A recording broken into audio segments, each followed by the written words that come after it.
m'appelle Kitty Catcher. Je fais du drag, je suis drag queen ou alors queer à force, peut-être que je vais me diversifier. Puis je suis née à Marseille. Enfin, mon drag est né à Marseille.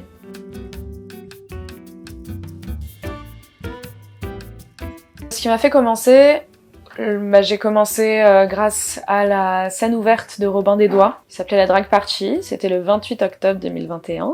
J'ai pris confiance en moi grâce au fait qu'il y avait des représentations de drag AFAB dans les médias, grâce à par exemple Victoria Scone ou Crème Fatale. Je me suis dit je peux le faire aussi. Et donc j'ai envoyé une candidature, j'ai envoyé un mail pour y participer à cette scène ouverte et j'y ai participé sans avoir vraiment réfléchi profondément à la question. Et ensuite j'ai été programmée à divers trucs parce que Marseille avait pas beaucoup de drag. La demande était forte, ça m'a propulsée assez rapidement. Enfin propulsée.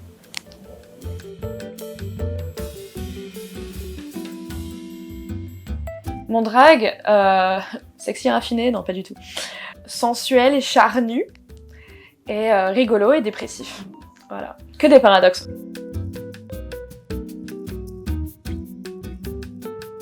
Tout. La lutte, les droits, la liberté. Il n'y a rien qui doit être laissé, au banc de la lutte, je pense. Et je peux pas être sur tous les fronts. Il y a des fronts pour lesquels je peux être, par exemple, je déteste non, mais j'ai très très peur des manifestations, donc forcément je serai pas sur ce front-là, mais je peux être sur d'autres fronts. Tout est important, on peut pas se consacrer à tout, mais tout est important. Complètement, il y a des trucs dont je parle parce que ça fait partie de moi. Je vais pas forcément parler de trucs qui sont liés à d'autres personnes et dont je connais pas forcément les tenants, les aboutissants. Mais par exemple, je parle de ma non-binarité, je parle de tout ce qui est la dépression, etc. Puis aussi le fait d'être juive. C'est pas quelque chose que j'oublie dans mon identité, et bien au contraire, la première performance que j'ai faite quand j'étais programmée, et pas en tant que personne qui candidate pour une scène ouverte, c'était une performance qui reliait Noël et Hanouka. Et puis aussi, j'ai créé une soirée, comme il y en a eu aussi une à Paris, de drague qui était consacrée à la judéité. C'était très très chouette.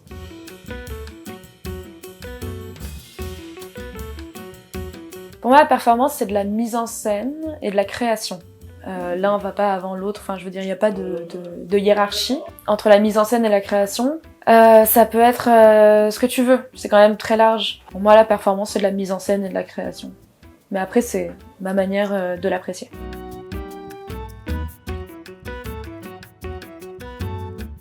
Tuer ses moyens. Mais sinon, non, mais dans le contexte du drag, par contre, c'est quand un collègue te donne un conseil par rapport à une performance ou te fait un retour sur quelque chose et qu'il est dans toute bienveillance, etc. Ou alors te met en garde sur comment est-ce qu'un accessoire peut fonctionner ou pourrait ne pas fonctionner et ne pas l'écouter. Ça, pour moi, c'est un truc qui me rend fou.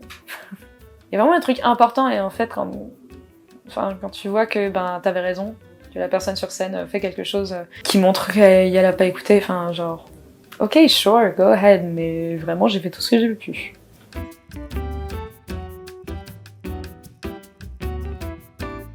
Alors une émission de télévision, je sais pas trop parce que je regarde pas trop la télé. Par contre, un podcast. Je pense, j'espère, je serai quelque chose entre le Floodcast et À bientôt de te revoir, qui sont deux émissions relativement différentes, mais qui parlent de choses très diverses et variées. Et j'aimerais vraiment beaucoup être interviewée par les personnes... Je sais qu'À bientôt de te revoir, c'est terminé, mais... Je les aime beaucoup, en fait, tout simplement. Ce serait un de mes rêves de faire un de ces podcasts-là. Et puis c'est rigolo, et ça n'a pas de sens. Ça fait plaisir, ça.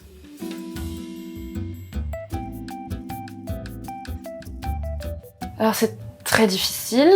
Il y a une chanson que j'aime beaucoup, qui s'appelle I Wish It Was Me, de Obon Giagar. Et si t'écoutes les paroles, parce que c'est difficile à développer comme ça, mais si t'écoutes les paroles, je pense que tu pourras comprendre le rapport à la scène, le rapport à l'aisance et le rapport à l'amour. Et c'est très doux. C'est très très doux. C'est calme. Alors, ça correspond un peu à toi. Hein. Mais on croit, hein. Mais ouais, enfin genre, je suis quand même quelqu'un d'assez énergique et tout, mais en vrai, quand je suis chez moi, j'écoute des trucs qui sont très doux. Enfin, c'est vraiment quelque chose que j'ai remarqué.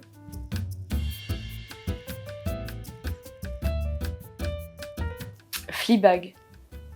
Fleabag et Steven Universe. Donc on part et Adventure Time. On part vraiment sur des opposés polaires, hein, genre. Fleabag parce que l'humour, parce que les contrastes, et Steven Universe parce que la beauté, parce que les couleurs, parce que les messages, parce que c'est trop beau, et parce que la musique aussi. Adventure Time pareil. Adventure Time pareil qu'un petit peu comme Steven Universe, mais avec beaucoup de LSD dedans. D'ailleurs, t'as mis 2 émissions de Rebecca Sugar. Rebecca Sugar, la vie, genre en fait, pardon, mais voilà.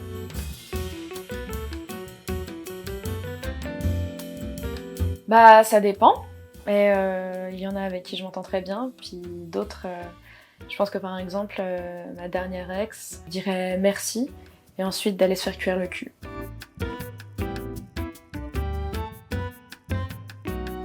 Je pense que j'irai pour leur dire qu'on s'en sort.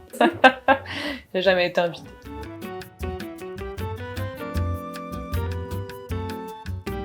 Ce serait un raton laveur. Il vit dans les poubelles. Mon appartement s'y retrouve très bien dans cette définition-là d'un lieu de vie. Il est déjà maquillé, de la tête aux pieds, et il a une queue rigolote.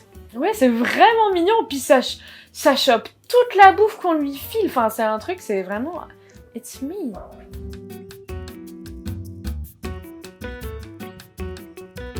Ce serait l'invisibilité. Sounds weird parce que, justement, ça me permettrait de voyager, gratos, d'être à poil, souvent, d'aller dans des endroits qui me sont interdits.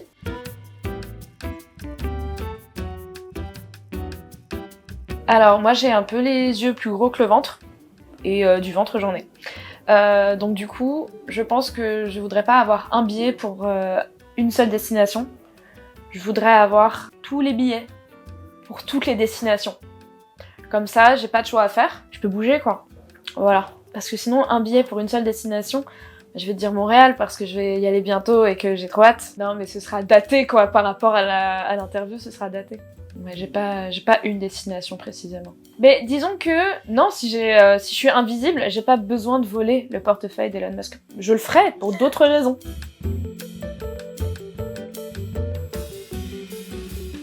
Si je disais que j'étais parfaite, ce serait déjà un énorme mensonge. Donc, un truc qui est un défaut dans la vraie vie, mais qui, sur scène, n'en est pas du tout un. C'est le fait d'être too much. Sur scène, c'est parfait, c'est ce qu'on nous demande. Dans la vraie vie, c'est un peu plus compliqué. Donc, voilà, le fait d'être beaucoup, c'est un défaut. Oh oui, j'ai pas le sens... Voilà, en fait, je vais le dire comme ça, j'ai pas le sens de la mesure. J'ai pas le sens de la mesure, alors sur scène, c'est pratique, mais hors de scène, ça se questionne vraiment. Avec tous les questionnements de neuroatypie, etc. Enfin, moi je m'en sors pas, je sais pas qui je suis. En off, parenthèse, je sais pas qui je suis à cause de tout ça. La case Weird Shit Kitty Does, et beaucoup trop de choses dedans. Rat. Oh. Rouge à lèvres parce qu'on peut faire du liner avec. Enfin, si on s'en sort. Chant. Ni l'un ni l'autre, vraiment. Enfin, genre, j'aimerais bien être vegan un jour, mais on n'y est pas encore du tout. Puis le kebab, il y a des oignons dedans, et j'aime pas trop ça. Plutôt kinky. Tous les services possibles et imaginables. De toute façon, comme je te dis, la mesure n'existe pas pour moi, et donc du coup, genre, toujours tout en même temps. Je suis pas choisie. Je suis ascendant balance. Salé. Jeu de société. Amour. Les deux peuvent être très sexy, ça dépend du jour du mois. Ou, enfin, je veux dire, ça dépend de la lune en fait. Ben, les deux, mais avec une petite préférence pour l'ailleurs aussi, mais ici c'est bien. Ici on est là. Rétro. Héros. Matinale.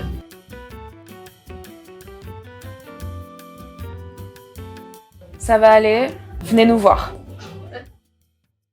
What it's all about, but don't even listen when we call you out.